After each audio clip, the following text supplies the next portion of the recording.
When we have absolute value function involves in limit, let's say limit x approaches to 3, but it's a left-hand limit.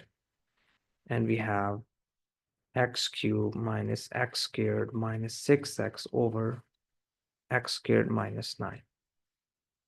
So we have to simplify the top and bottom. When there's a left-hand limit, so if you take a look at the absolute value function x squared minus 9, x squared minus 9. This is absolute value function. If you would remove the absolute value sign, you would have one positive value and one negative, like this. This one is positive, this one is negative. And the concept is when you have left-hand limit, because there is a negative sign on the top that shows left-hand limit. When you have left-hand limit, you would use negative value of the function. If you have right-hand limit, you would use this one. So limit x approaches to 3, x cubed minus x squared minus 6x over, I'm going to use this one, negative x squared minus 9. Now let's simplify it. Limit x approaches to 3. I'm going to factorize the top. So I can factorize, let's say, it's going to be x cubed minus x squared minus 6x. I can factor out x. So we can write x into x squared minus x minus 6.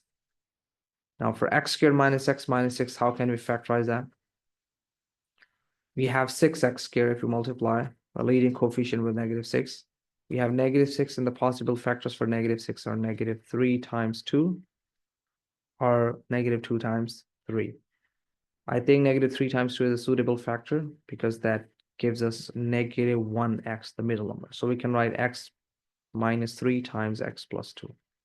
Now the top is going to be x times x minus 3 times x plus 2 over, this is, if you multiply negative inside the parentheses, you would get negative x squared plus 9, negative x squared plus 9, or we can write 9 minus x squared. What is 9 minus x squared? For 9 minus x squared, we can write 3 minus x times 3 plus x. So for the bottom, I'm going to replace with 3 minus x times 3 plus x. Does it make sense? So what happens to the bottom you do to the top? What did you say? What happens to the bottom you do to the top? Yeah, like I simplify negative x squared negative 9, and I multiply negative inside the parentheses, and I got 9 minus x squared. Then I can write this 9 minus x squared as 3 minus x times 3 plus x using the formula a squared minus b squared. This one. Okay. And now I have to simplify. If you take a look at the top and bottom, x minus 3 and 3 minus x could be simplified, but they have different signs. So what can we do with that? So I can write a negative sign outside and change the sign. This is 3 minus x, so it's going to be negative 3 plus x. If I write negative sign outside and change the sign, I can cancel this with top. Now, negative out, limit x approaches to 3.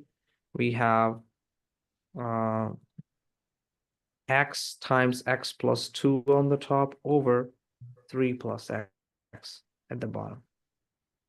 Now we can plug in the limit directly. Equals negative sign is there, and plug in 3 on the top and bottom. 3 times 3 plus 2, 5, divided by 3 plus 3, 6. So it's going to be negative 15 over 6, or you can simplify it to negative 5 over 2. Okay.